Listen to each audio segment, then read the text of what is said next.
178페이지의 문제 우리 같이 보도록 하겠습니다. 기본 문제 1번입니다. 기억에 들어갈 내용으로 가장 적절한 것은 이고요. 인간의 본성이 이기적이듯 국가의 본질도 자국의 이익 추구를 최우선으로 한다 이렇게 되어 있습니다. 자, 그렇다면 우리 생윤 시간에 인간의 본성이 이기적이다 라고 표현하면 보통은 인간의 본성을 악하게 보는 성악설적인 입장이다 라고 우리가 생각해 볼 수 있겠고, 그러한 인간의 본성을 국제관계에 적용하고 있는 그런 맥락이다 라고 생각하시면 되겠습니다. 계속 보죠. 따라서 국제사회는 만인에 대한 투쟁 상태이다 이렇게 얘기하시는데요. 우리가 사회계약론 배울 때 이렇게 만인에 대한 만인의 투쟁 상태를 자연 상태로 설정하셨던 사상가가 있었죠. 자연 상태를 우리가 만인에 대한 만인의 투쟁 상태다라고 보셨던 분이 홉스 선생님이셨죠. 홉스. 그러면 이 사람은 국제관계에 있어서 홉스와 같은 그런 맥락을 가지고 계신 분이다라고 우리가 생각하시면 되겠습니다. 도덕이 아닌 힘에 의해서 지배되는 그런 관계를 국제관계라고 보고, 도덕이라고 하는 것들은 적용하기가 어렵다 이렇게 보고 계셔요. 그러니 이렇게 주장하시는 사상가는 누구냐라고 본다면 현실주의 사상가다 이렇게 이야기할 수 있을 것 같습니다. 국제관계를 바라보는 관점에서 현실주의의 관점이다 라고 이해하시면 되겠습니다. 그런데 어떤 사상가는 이렇게 해서 다른 사람이 나오고 있어요. 다른 사람이 국가를 합리적인 행위자로 본답니다. 합리적인 행위자다라고 하는 말은 도덕적으로, 다시 얘기해서 합리적으로 행동할 수 있다 이런 이야기니까 이성에 따른 행위가 가능하다 이런 의미가 될 것 같아요. 계속 국가 간의 관계도 도덕 규범이 적용할 수 있다. 힘이 아니라 도덕 규범을 적용한대요. 국가 간의 도덕 규범을 우리가 보통 국제법, 국제조약 뭐 이런 거를 이야기하죠. 자, 그렇다고 한다면 문제는 현실주의, 여기 국제법을 강조하는 이런 어떤 사람들의 입장은 그럼 누구가 되냐면 이상주의의 관점이 되겠죠. 이상주의의 관점이 되니까 문제는 결국은 그 현실주의 사상가가 이상주의 사상가를 뭐라고 비판해야 되는 내용을 고르시면 될 것 같습니다.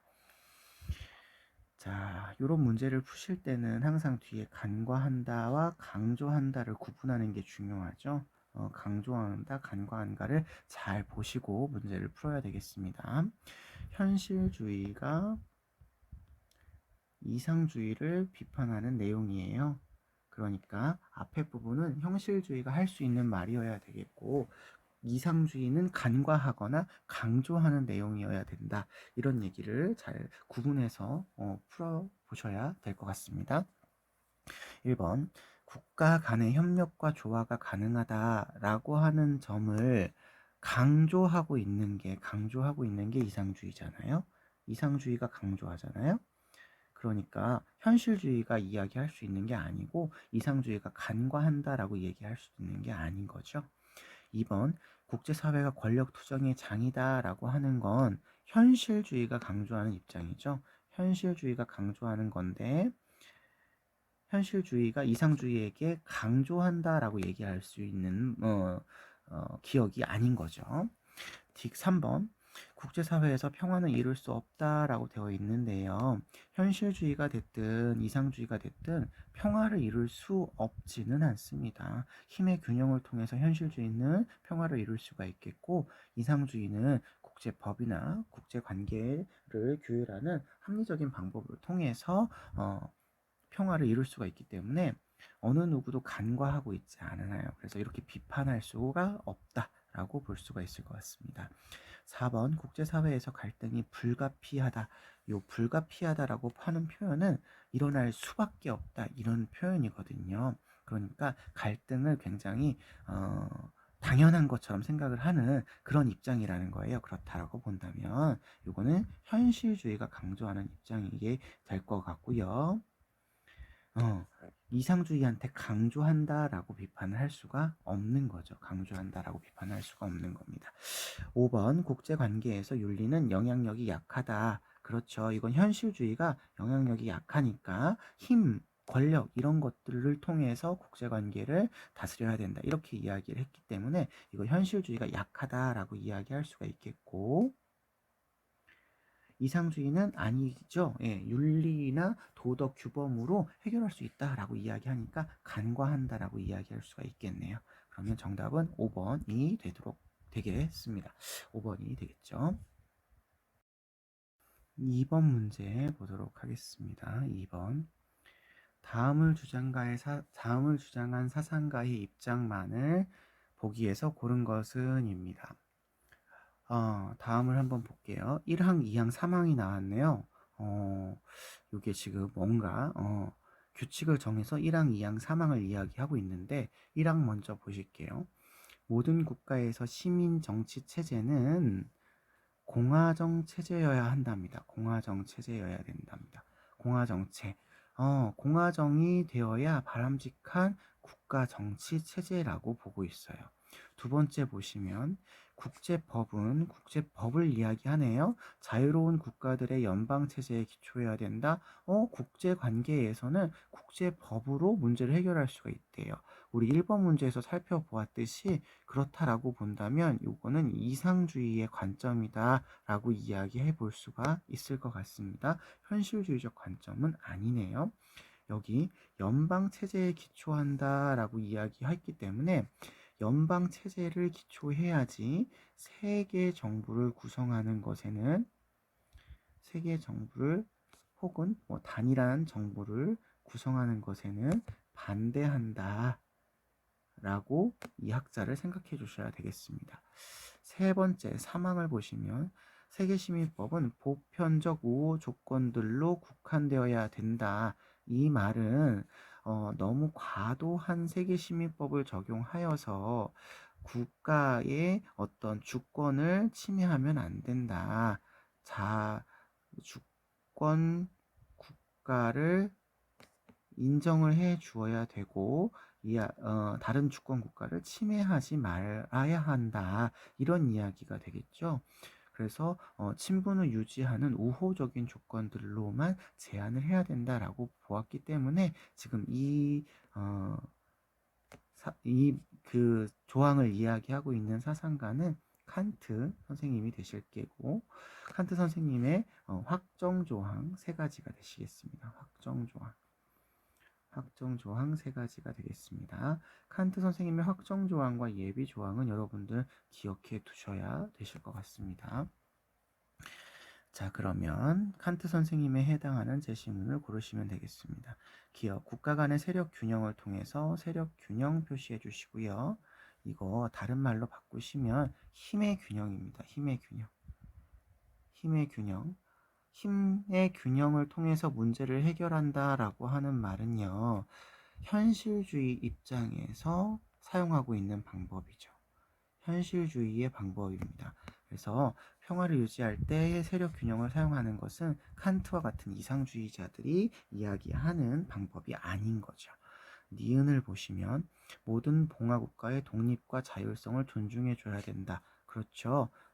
그 국가의 주권을 인정해 줘야 되니까 그 국가가 다른 나라로부터 통치를 받는 어떤 지배를 받는 이런 형태가 있으면 안 되겠고 그 국가들 나름대로의 자율성을 지니는 국가여야 되겠죠. 그러니까 맞는 표현이다라고 보시면 되겠습니다.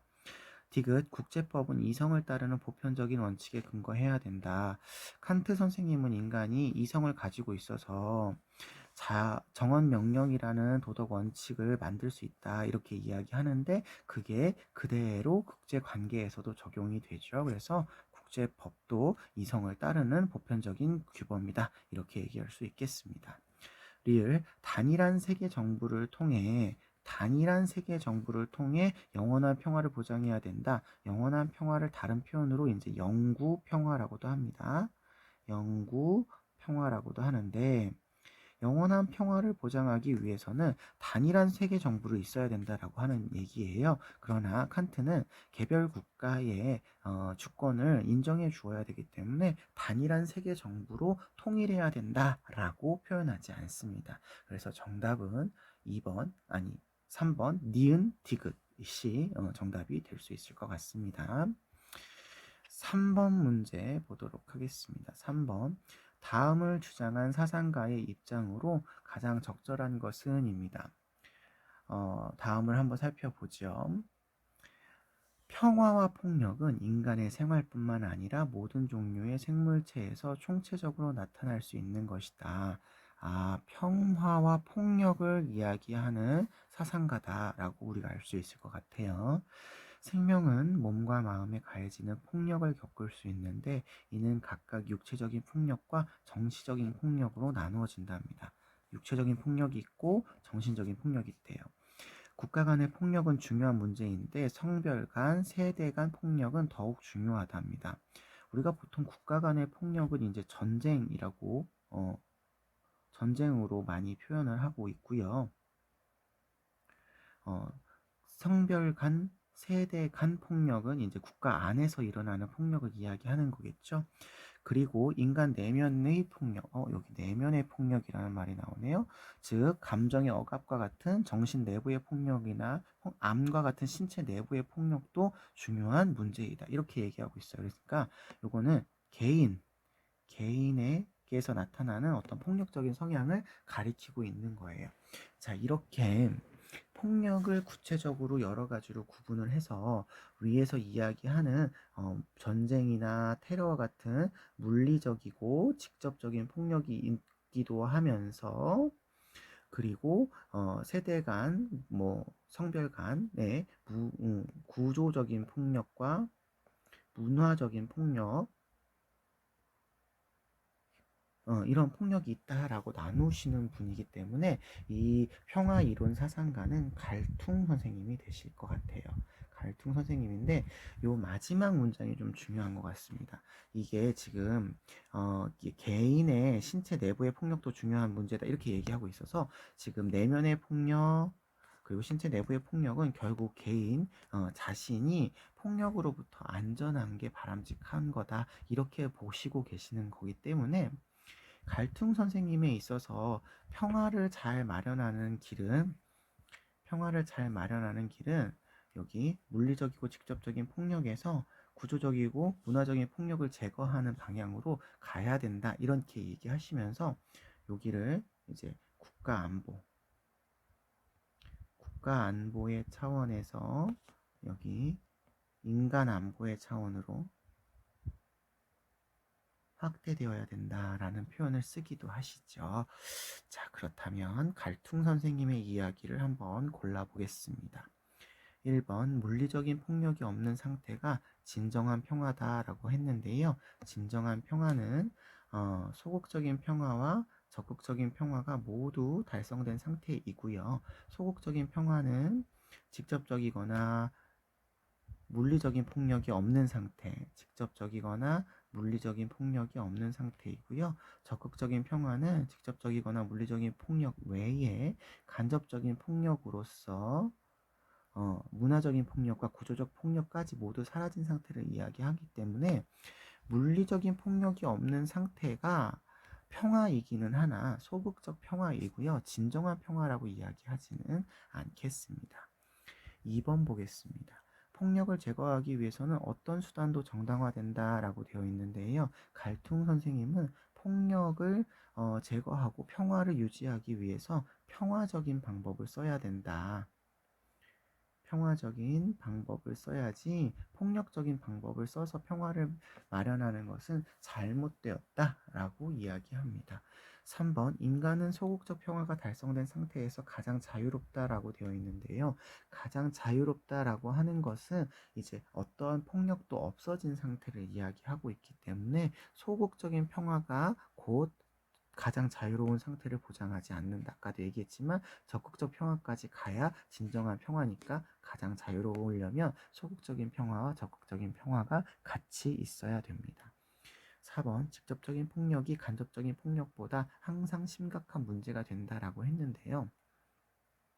갈등 선생님은 간접적인 폭력이 직접적인 폭력을 유발하는 정당화하는 그런 모습으로 등장을 한다라고 보고 있어서 심각한 문제라고 할 때 뭐가 더 심각하냐라고 얘기하기가 좀 어렵죠. 직접적인 폭력도 심각하고 간접적인 폭력도 심각한 겁니다. 항상 더 심각하다 이렇게 이야기하지는 않을 것 같아요. 5번 인간의 존엄성 실현을 위해서 반드시 적극적 평화가 실현되어야 된다. 그렇죠. 인간의 존엄성, 인간의 자유로움 뭐 이런 것들을 실현하기 위해서 적극적인 평화, 즉 소극적인 평화와 구조적이고 문화적인 폭력이 모두 사라진 그런 평화를 실현하는 것이 진정한 평화다라고 이야기할 수 있겠습니다. 4번 문제 보도록 하겠습니다. 가나의 입장에 대한 설명으로 가장 적절한 것은 이고요.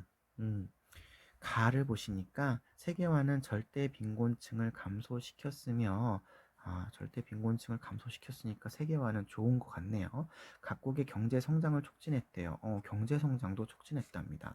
세계화로 인해 국가 간의 의존도가 높아지면서 전쟁이나 대량 살상과 같은 비인도적인 상황이나 약속에 대한 무분별한 간섭이 억제될 수 있게 되었답니다. 그러니까 세계화는 좋은 거다. 이렇게 얘기하고 있는 거죠. 세계화의 긍정적인 측면을 설명하고 있는 부분이라고 볼 수가 있겠습니다.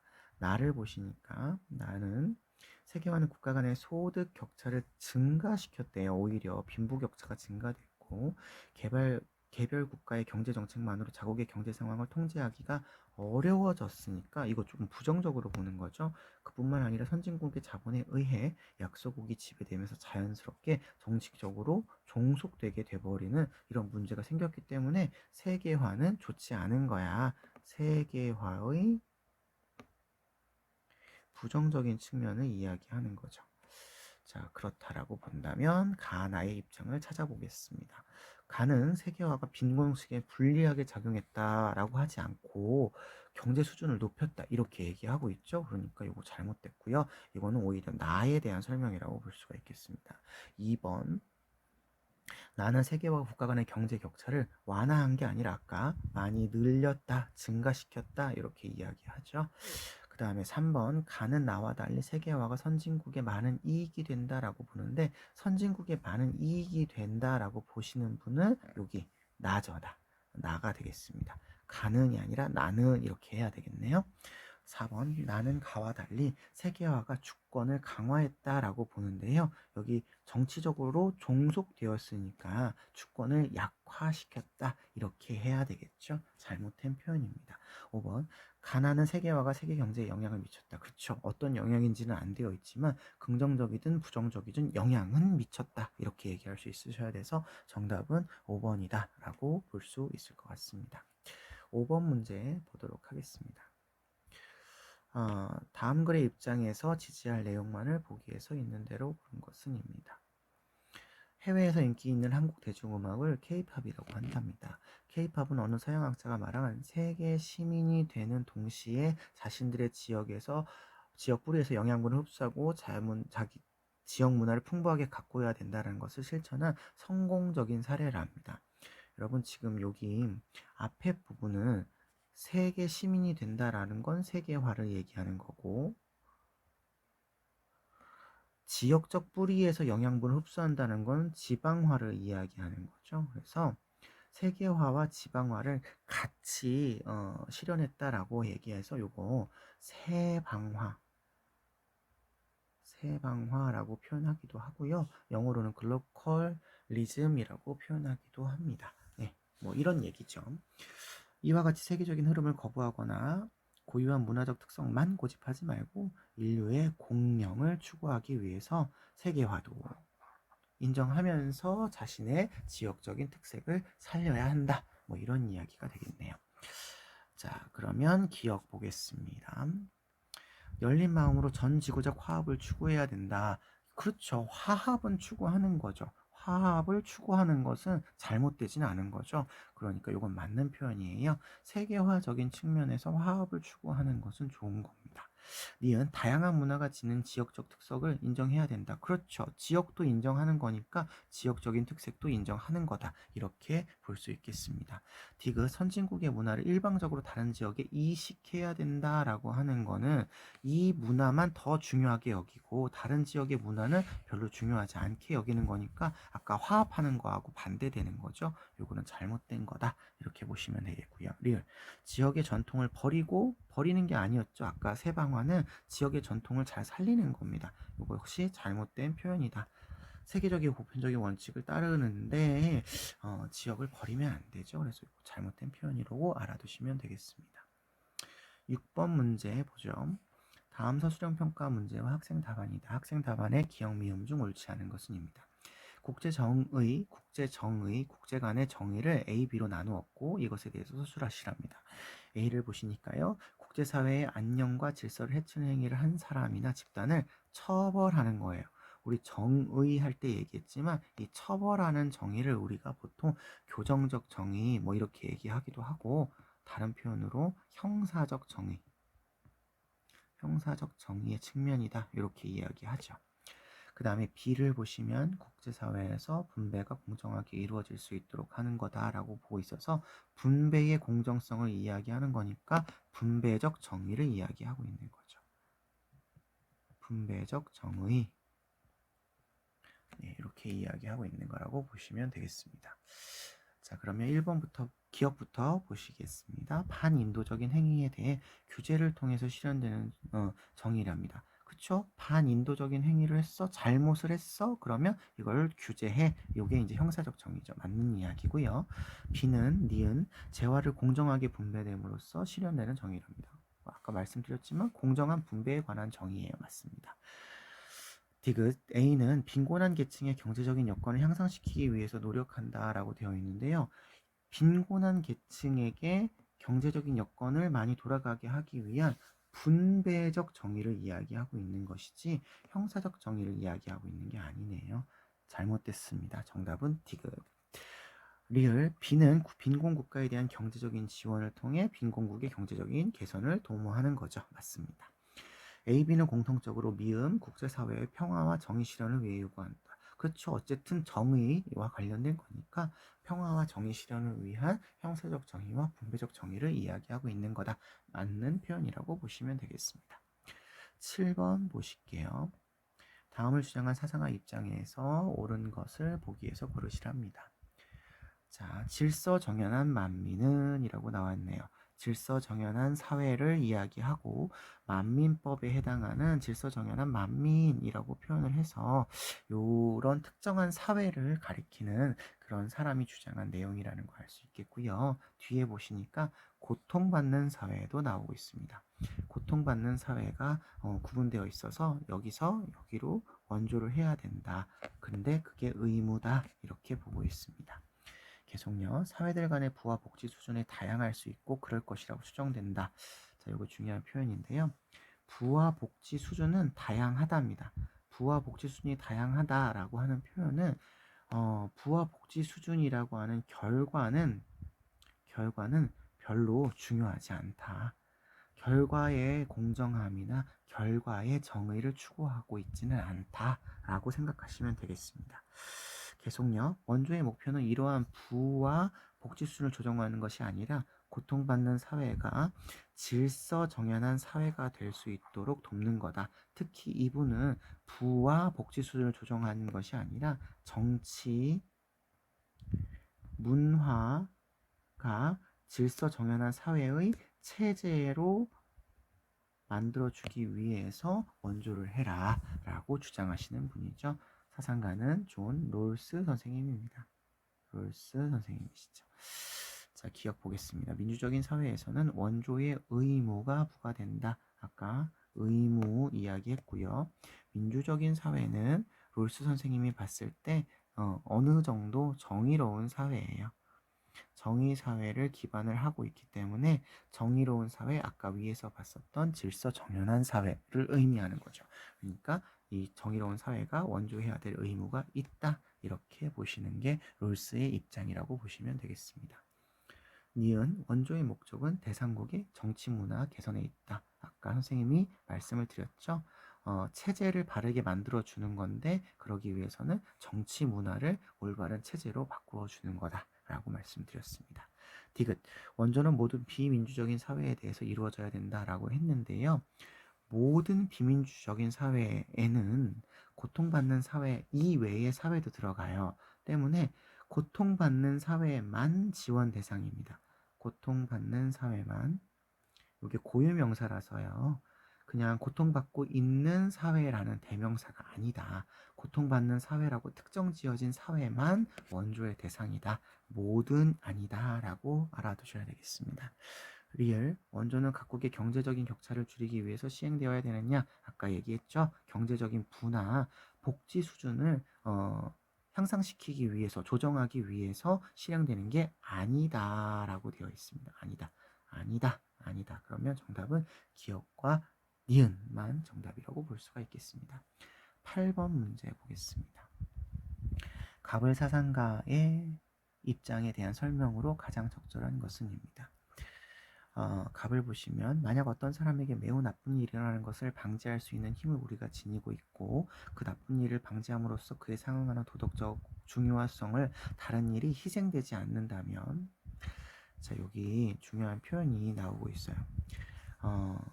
나쁜 일이 일어나는 것을 방지할 수 있고 희생되지 않는다. 이걸 정말 쉬운 표현으로 이야기하면 이익이 생길 수 있고 손해가 생기지 않는다면 이런 이야기죠. 이익은 생기는데 손해는 안 생긴다면 우리는 그렇게 해야만 한다라고 되어져 있죠. 네, 그렇기 때문에 이게 의무다 이런 의미다 라고 의무다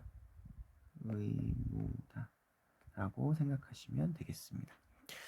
자, 그래서 이 사람이 누구시냐? 이익과 손해라고 하는 공리주의적인 차원에서 어떤 이야기를 강조하고 계시는 싱어 선생님이 되시겠죠. 싱어 선생님이 되시겠습니다.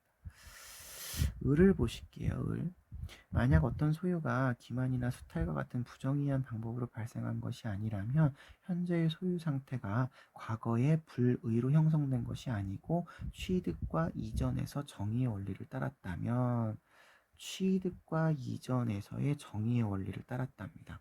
그러면 이 사람은 이제 취득의 정의와 이전의 정의, 그리고 앞에 부분은 이제 부정의가 발생하지 않는 정의를 이야기하죠. 부정의가 발생하지 않는 정의. 이렇게 한다면 우리는 그 소유에 대한 배타적인 권리가 있다. 배타적인 권리를 인정해야 된다. 소유에 대한, 정당한 소유물에 대한 절대적인 권리를 강조해야 된다. 소유 절대론이죠. 소유 절대론이죠.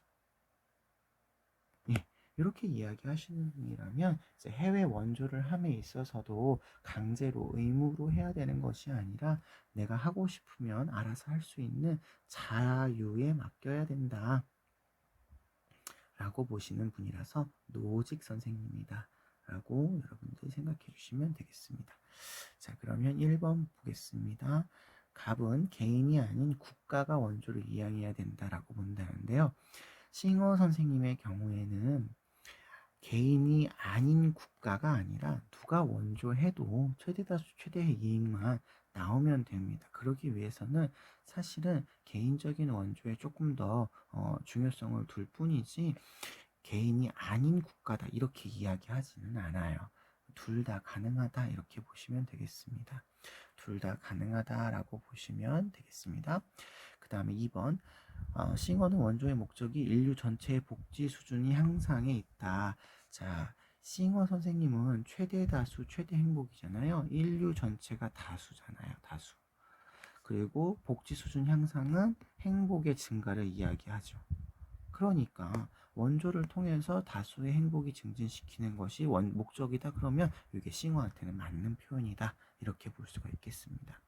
3번, 노직은 원조를 보편적 가치의 실현을 위한 의무라고 본다라고 했는데 아까 말씀드렸다시피 자율에 해당하는 입장이지 의무가 아닙니다.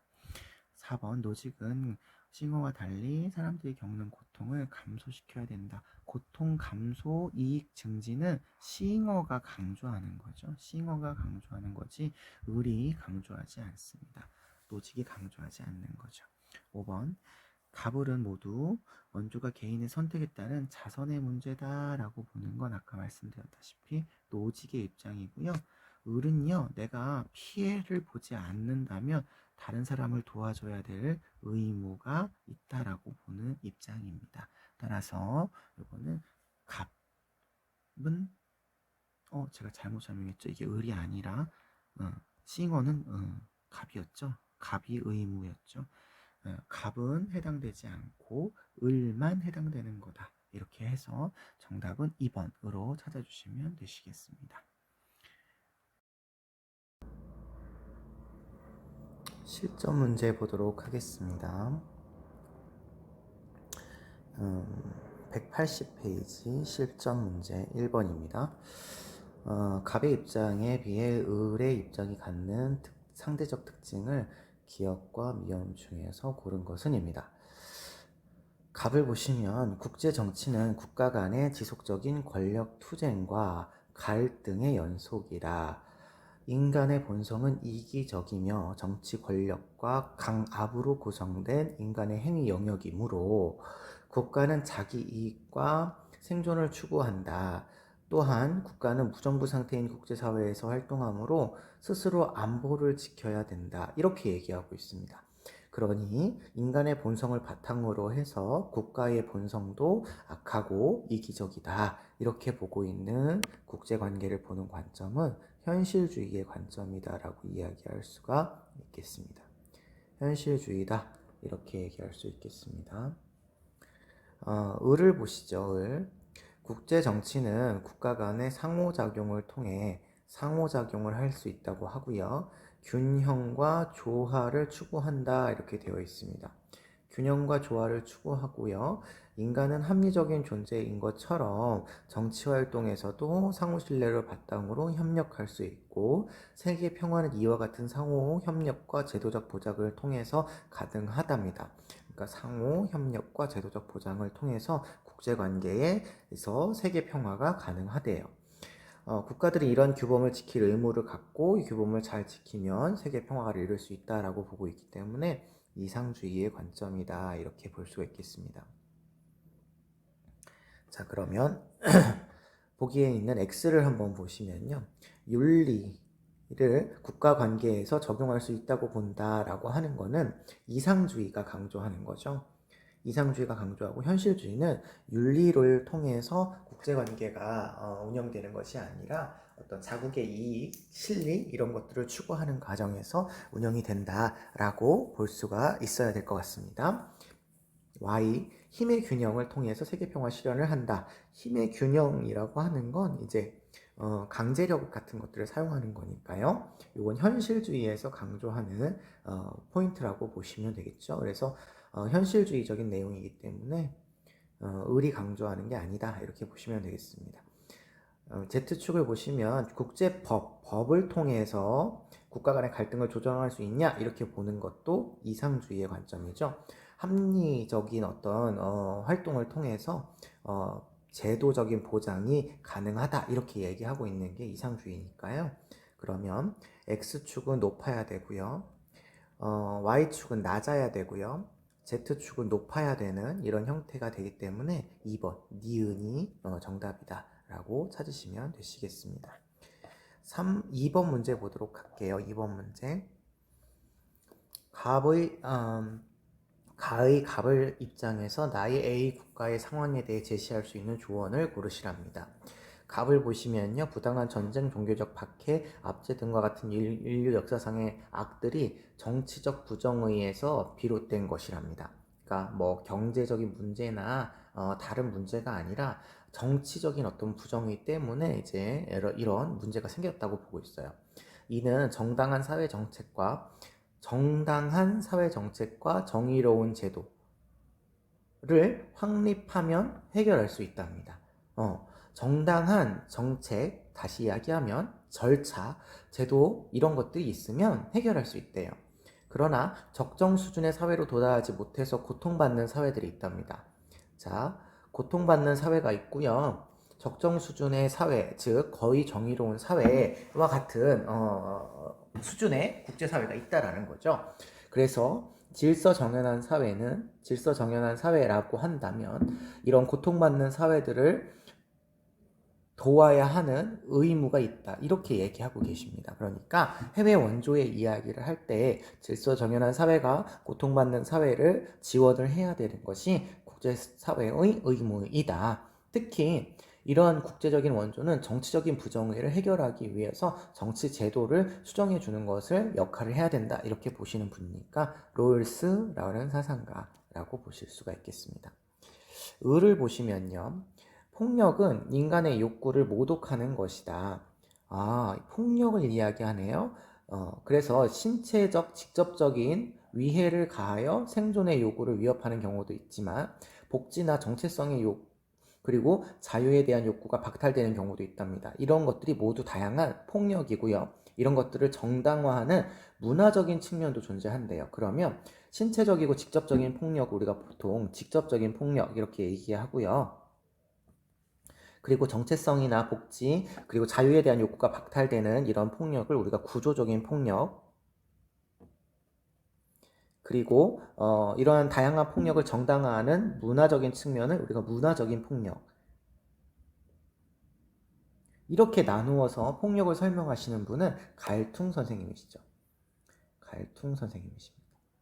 그래서 평화에 대해서 이야기하셨던 분이죠.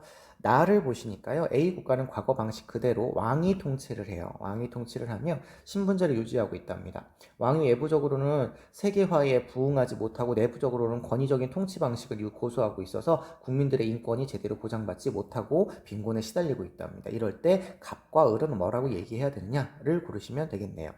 자, 갑부터 보시겠습니다. 국제 정의 실현을 위해서 A 국가와 주변 국가의 빈부격차를 없애야 된다. 롤스 선생님은 질서 정연한 사회가 되기 위해서 빈부격차라고 하는 경제적인 측면에서의 지원을 하는 게 아니라 정치 제도를 정의롭게 만들어야 된다.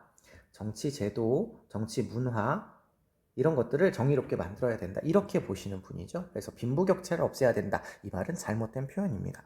2번 질서 정연한 만민은 A국가 빈곤 해소를 위해서 물질적인 지원의 의무가 있다. 자, 여기 빈곤 해소를 위해서 롤스는 그 해외 원조를 함에 있어서 빈곤 해소가 목적이 되지 않아요. 물질적인 지원은 어느 정도 할 수는 있겠지만 빈곤 해소가 목적이 아니라 그 사회를 질서 정연하는 정치 제도로 만들어 주는데 목적이 있기 때문에 빈곤 해소를 목적으로 한 물질적인 지원의 의무는 롤스가 동의할 수 없는 표현이라고 보시면 되겠습니다.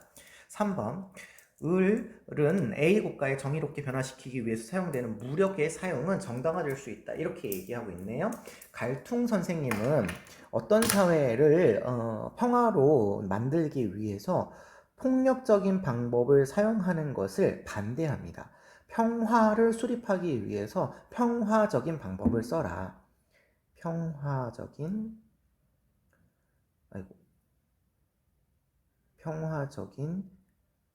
수단을 사용해야 할 것을 갈퉁 선생님은 강조하시죠. 그래서 요거는 갈퉁 선생님이 동의할 수 있는 표현이 아니네요. 4번 보겠습니다. A 국가의 통치자는 자국민을 위해서 인간 안보가 아닌 국가 안보에 치중해야 한다라고 했는데요. 인간 안보가 이제 평화를 위해서 필요한데 지금 아니라고 했죠. 여기 국가 안보에도 물론 노력을 하셔야 됩니다. 국가 안보는 이제 직접적인 폭력이 없어지게 하기 위한 어떤 노력인 거라고 한다면 인간 안보는 간접적인 폭력을 제거하기 위한 노력이라고 볼 수 있으니까요. 인간 안보와 국가 안보 둘 다 필요하다라고 보셔야 되겠고요. 현대에는 국가 안보에서 인간 안보의 차원으로 나아가고 있다. 이렇게 생각을 하셔야 될 것 같습니다. 적극적인 평화를 위해서는요. 그러면 정답은 5번이 되겠네요. 갑을 모두는 A 국가가 경제 상황을 개선하기 위해서는 국가 제도가 민주적으로 개선되어야 한대요. 그렇죠. 롤스 선생님은 정치 제도가 바람직해야 경제 상황이 됐건 여러 가지 문제 상황을 해결할 수 있다라고 보고 있고요. 갈퉁 선생님은 문화적인 폭력을 개선을 하기 위해서 구조적인 개선 뭐 이런 것들도 필요하니까요. 둘 다 맞는 표현이라고 보실 수가 있겠습니다. 정답은 5번으로 찾아주시면 되겠습니다. 3번 문제로 넘어가겠습니다. 3번 보시죠. 기억에 들어갈 적절한 내용만을 3번이요. 갑을 사상가의 입장에 대한 옳은 설명을 골라라 라고 되어 있습니다. 갑을 보시니까요. 모든 정치가들은 국가의 이익이라고 정의될 수 있는 권력을 극대화하기 위해서 투쟁한답니다. 이거 뭔가 이익을 강조하고 있고 투쟁을 강조하고 있고 이렇게 볼 수 있겠네요.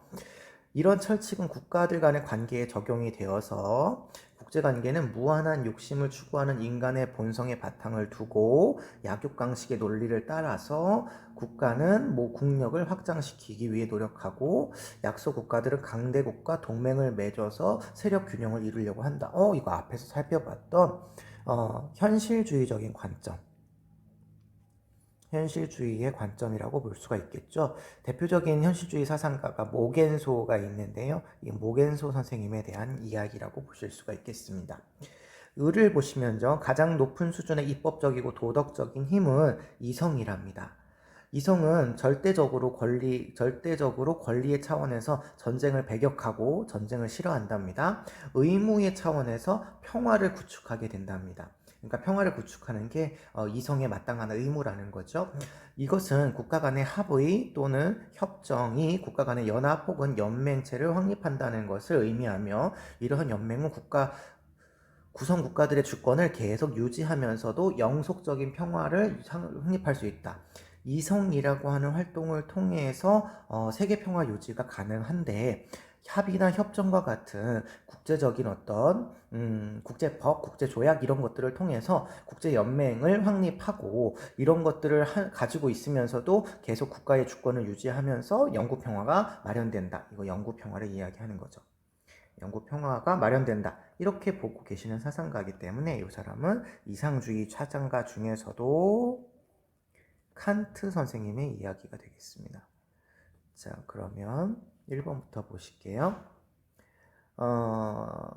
현실주의는 국가 간 평화가 힘의 사용을 통해서 실현될 수 있다라고 보고 있답니다. 그렇죠. 현실주의는 힘의 균형을 통해서 힘 혹은 세력의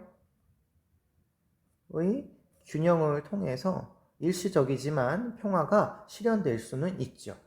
실현될 수 있습니다. 1번이 정답이네요. 2번, 칸트는 국가 간의 평화 조약만으로 영구 평화를 이룰 수 있다라고 하는데요. 칸트 선생님은 예비조항 6개와 확정조항 3가지가 있어야 영구 평화가 가능하다라고 이야기를 하고 계세요. 그래서 평화 조약만으로 영구 평화를 이룰 수 있다라고 하는 건 좀 불가능하죠. 그 평화 조약은 영구 평화를 위한 필요 조건은 되지만 완전한 충분 조건이라고 보일 수는 없습니다. 그래서 2번은 잘못됐고요. 3번. 갑은 을과 달리 국제사회에서 평화 실현이 가능하다라고 보는데요. 평화 실현은 아까 갑도 가능하고 을도 가능하죠. 그래서 달리가 잘못된 표현이다. 이렇게 보실 수 있어야 되겠습니다. 여러분 현실주의도 평화를 실현할 수 있어요. 평화를 실현할 수 있는데 영구 평화를 실현할 수 있느냐라고 물어보신다면 현실주의는 아니다. 이렇게 대답하셔야 됩니다. 4번. 을은 갑과 달리 개인은 자신의 이익을 합리적으로 계산할 수 있다라고 봤는데요. 갑이나 을이나 둘 다 이익을 합리적으로 계산할 수 있는 합리적인 존재라고 보기 때문에 이것도 달리가 잘못됐다. 이렇게 얘기할 수 있을 것 같습니다. 계산할 수 있는 능력은 인간이라면 누구나 다 가지고 있으니까 갑이 입장이건 을의 입장이건 둘 다 이야기할 수 있고요. 5번. 갑을은 개인과 마찬가지로 국가 간의 관계에서도 보편적인 윤리가 적용되어야 한다. 보편적인 윤리가 적용된다라고 하는 거는 힘의 어떤 논리가 아니니까요. 을은 맞지만 갑은 틀렸다. 이렇게 보셔야 되겠네요. 그래서 정답은 1번이라고 찾아주시면 되겠습니다. 4번 문제 보겠습니다. 기억에 들어갈 내용만을 보기 위해서 고른 것은입니다. 세계와 나라 일터와 나의 삶은 온통 연결되어 있답니다. 그러면 세계화를 의미하고 있죠. 어떤 나라의 경제 정책은 전 세계에 영향을 끼치고 그 영향이 우리나라 정책을 바꾸고 나의 삶도 바꾸고 있기 때문에 경제만이 아니라 문화, 기술 모든 분야가 서로 영향을 끼치고 있습니다. 이러한 세계의 변화는 국가 간의 격차를 심화시키면서 삶의 균일화할 뿐만 아니라 통제불능한 상황을 만들어냈다. 그러니까 세계화가 국가 간의 격차를 심화시키고 삶을 균일화시키고 통제불능한 상황을 만들어낸다라고 하는 부정적인 입장에 대한 이야기를 하고 있네요. 부정적인 입장을 이야기하고 있으십니다. 더 빨리 더 많이 더 동시에 청취하려고 누리려는 세계적인 추세가 만들어낸 부작용인데 어떤 사람들은 그러니까 이건 다른 사람들인 거죠. 세계화가 인류 전체의 복지를 향상시키고 새로운 기회와 새로운 문화를 다양하게 창출할 것이라고 주장한답니다. 그러니까 이 뒤에 있는 어떤 사람들은 세계화에 대한 긍정적인 어떤 역할을 강조하시는 사상가다 이렇게 볼 수가 있겠네요. 그렇다면 세계화를 부정적으로 보는 입장을 고르시면 될 것 같아요. 기억. 나는 세계화로 문화적 다양성이 훼손될 거다. 획일화니까 이거 맞는 표현이네요. 이거 부정적인 입장이죠. 니은 세계화가 인류 공명에 기여한다는 점을 간과한다. 인류 공동 번영에 기여한다라고 하는 건 좋은 점이잖아요. 그러니까 이거는 나가 간과하는 거죠. 잘못된 표현입니다. 디귿 세계화로 국가 간 경제적 형평성이 높아졌을 것이다. 형평성은 효율성이 아니니까 그 평균적인 어떤 균형을 이야기하는 거예요. 그러니까 여기 나는 빈부 격차를 심화시켰다라고 이야기하시는 분이니까 형평성이 높아졌다라고 이야기하지 않을 것 같습니다. 리을 세계화가 인간의 삶을 불안정하게 만든다. 그렇죠. 통제불능한 상황을 만들었으니까 불안정하게 된다. 이렇게 보셔야 되겠습니다. 그래서 정답은 기억 리을 이렇게 찾아주시면 되겠네요. 5번 보도록 하겠습니다. 가불의 입장을 나의 그림으로 탐구하고자 할 때 A에서 C에 들어갈 적절한 질문만을 보기에서 고른 것은 우리의 삶은 우리가 속한 지역의 특성에 맞게 사는 것이 바람직하다. 요거 지역화를 이야기하는 겁니다. 각 지역은 고유한 환경과 문화를 지니고 있으며 그 지역에 사는 사람들에게 최적화되어 있고 지역적인 것이 주로 생산자와 소비자의 거리가 짧아서 환경의 부담을 적게 주기도 하며 지역 경제 활동에 도움이 되고 따라서 지역 경제의 특색을 유지하고 독립성을 유지할 수 있게 해주니까 좋다 이렇게 보고 있는 거죠. 을을 보시니까요. 우리의 삶의 토종은 지역적이지만 시대의 변화에 따라 우리 삶은 개방적으로 받아들이는 것이 바람직하다. 지역의 고유와 가치를 유지하면서도 외부의 문화를 일부 수용하거나 지역 생산품의 문화를 세계적으로 알리고 수출할 수도 있다. 그러면 이거는 지역화와 플러스 세계화를 같이 가야 된다라는 이야기죠. 이걸 우리가 보통은 세방화, 글로컬과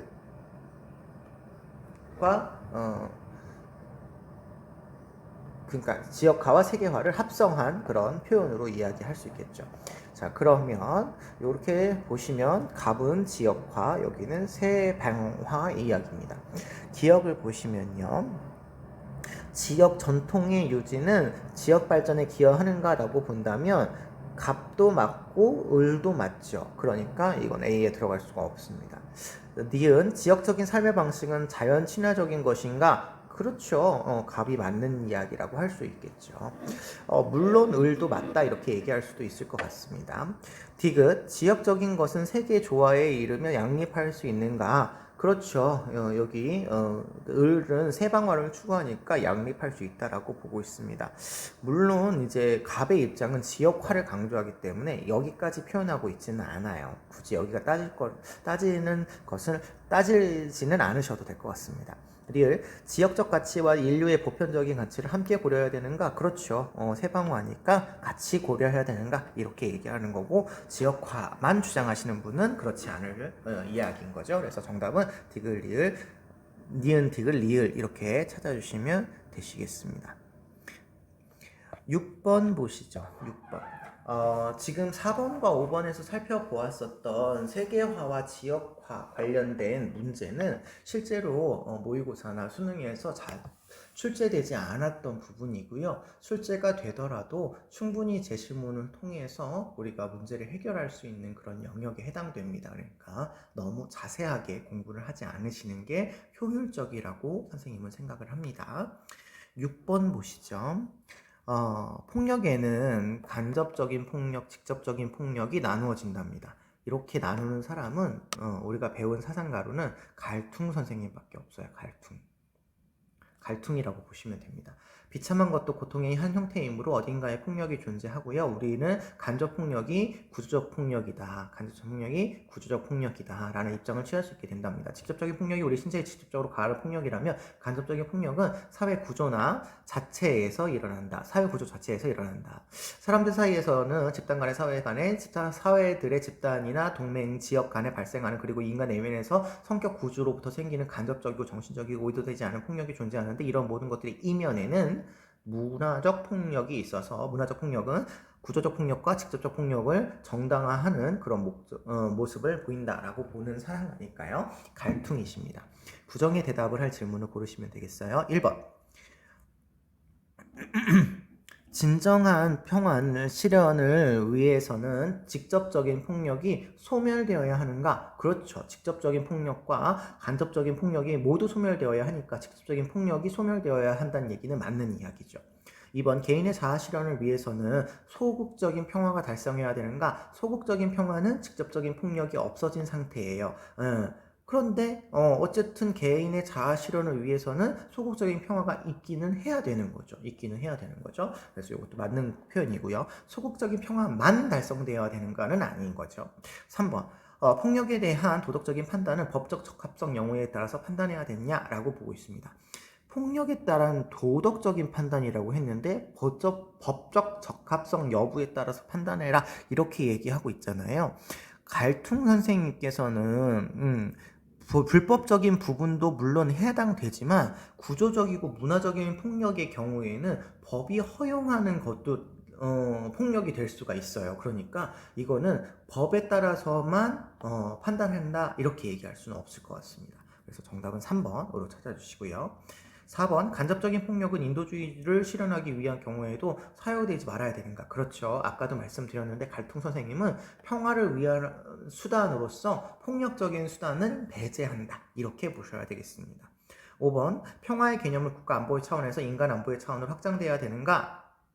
그렇죠. 인간 안보의 차원으로 이렇게 확장되어야 된다. 요게 이제 갈퉁 선생님이 이야기하는 부분이죠. 아까 말씀드렸던 것 같습니다. 그래서 정답은 3번이다 라고 찾아주시면 되시겠습니다.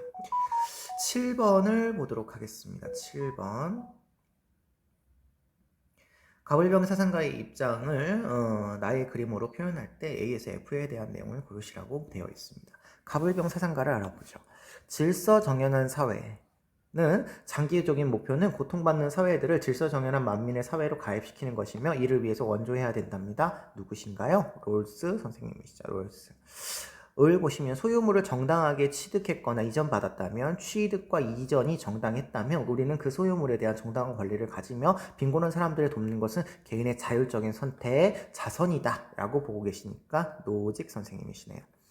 병을 보시면 사람이 음식을 필요로 하는 것은 종족이나 국적과 아무런 상관이 없으며 절대 빈곤에 처한 사람을 도울 때 이익평등의 고려의 원칙에 따라라 이렇게 얘기하고 있으니까 싱어 선생님이시죠. 자 그러면 보겠습니다. A. 롤스가 노직을 비판하는 거예요. 해외 원조는 고통받는 사회를 질서정연한 사회가 되도록 돕는 의무인데 지금 노직은 자율이라고 하니까요. 비판할 수 있는 내용이라고 볼 수가 있겠습니다.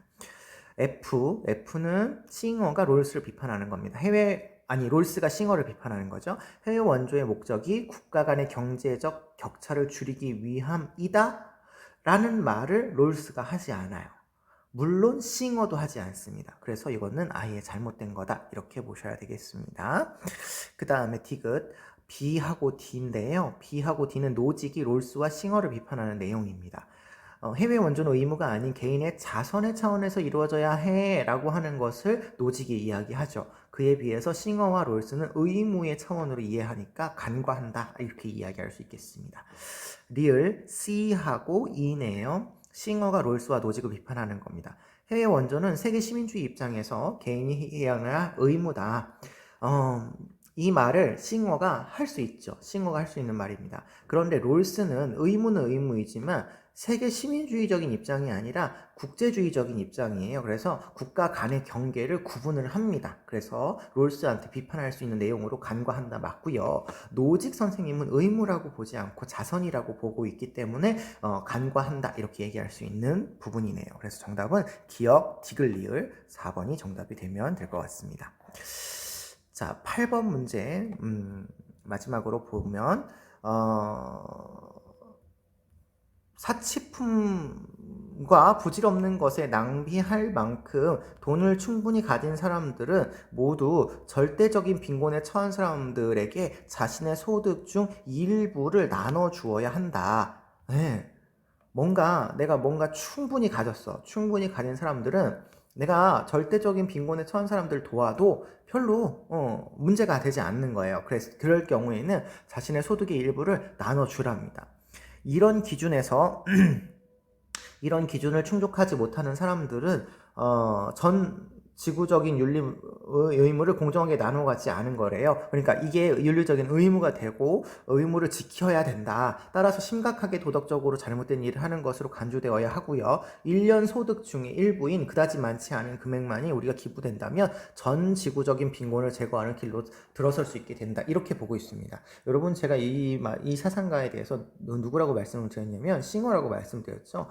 보통 그 소득의 1%에서 5% 정도를 기부를 해야 된다. 내가 공리주의 사상가잖아요, 싱어가. 그래서 내가 손해가 되지 않는 그런 입장이라고 한다면 다른 사람을 도와주어서 모든 사람에게 이익이 되도록 만들어 주어야 하는 의무가 있다. 이렇게 보시는 분이니까 싱어 선생님입니다.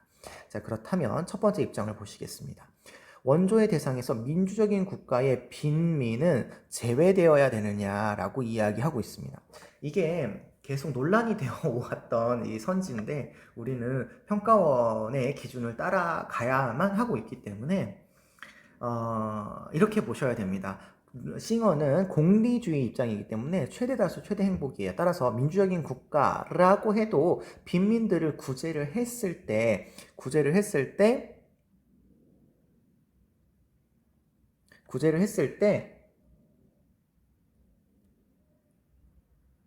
도움이 될 수 있다. 빈민은 그러니까 제외되어서는 안 된다라고 보는 게 우리 평가원의 입장입니다. 그래서 민주적인 국가의 빈민도 결국에는 카운터에 들어가는 거니까요. 최대 다수 최대 행복이라고 하는 기준에 들어가는 사람들이기 때문에 그 사람들을 도와서 다수의 이익이 증가된다면 도울 수 있다. 이렇게 보기 때문에 제외되어야 한다라고 하는 말은 잘못된 표현입니다. 잘못된 표현입니다. 그러니까 이렇게 생각하셔야 돼요. 싱어는 어떤 국가의 형태가 무엇냐에 따라서 원조를 하는 것이 아니라 개별적인 사람들이 어떤 형태이냐에 따라서 지원을 한다고 생각하시면 될 것 같아요. 두 번째 입장을 보시죠. 원조는 인류 전체 이익을 증진하기 위해서 이행되어야 된다. 그렇죠. 최대 다수 최대 행복 공리주의 입장이니까 맞는 표현이네요. 세 번째, 원조는 상호 경제력을 고려하지 말고 이행되어야 한다? 아니에요. 아까도 얘기했지만 최대 다수 최대 행복이니까 내가 뭔가를 도와주었을 때 나한테 손해가 막심하게 일어나면 도움을 줄 수 없는 거예요. 그래서 내가 누군가를 도와준다라고 할 때 경제적인 상황을 고려하고 도와주는 거죠. 그래서 잘못된 표현이고요. 네 번째, 원조를 이행할 때 다른 나라 사람들의 이익과 자국 사람들의 이익을 동등하게 고려해야 된다. 그렇죠. 다른 나라와 자국의 이익을 구분하지 말아라. 세계 시민주의적인 입장에서 이익평등 고려의 원칙을 적용하고 있습니다. 그래서 두 번째와 네 번째 입장을 맞다라고 이야기하시는 병사상가가 정답이라고 생각하시면 되겠습니다. 여기까지가 이제 우리 해외 원조를 포함한 15강의 모든 문제를 마무리하는 그런 부분이라고 보시면 되겠습니다. 15강에서는 앞에서 이야기가 나왔던 국제관계를 바라보는 관점에서 한 문제, 갈퉁 선생님에 관련된 문제, 그리고 마지막에 이 해외 원조와 관련된 문제, 이렇게 해서 많이 나올 때는 3문제 정도가 나올 수도 있는 상황이기 때문에 주의 깊게 잘 보셔야 하는 단원입니다. 다시 한 번씩 문제를 복습해 주시고요. 열심히 확인해 주시면 좋겠습니다. 여기까지 보실게요.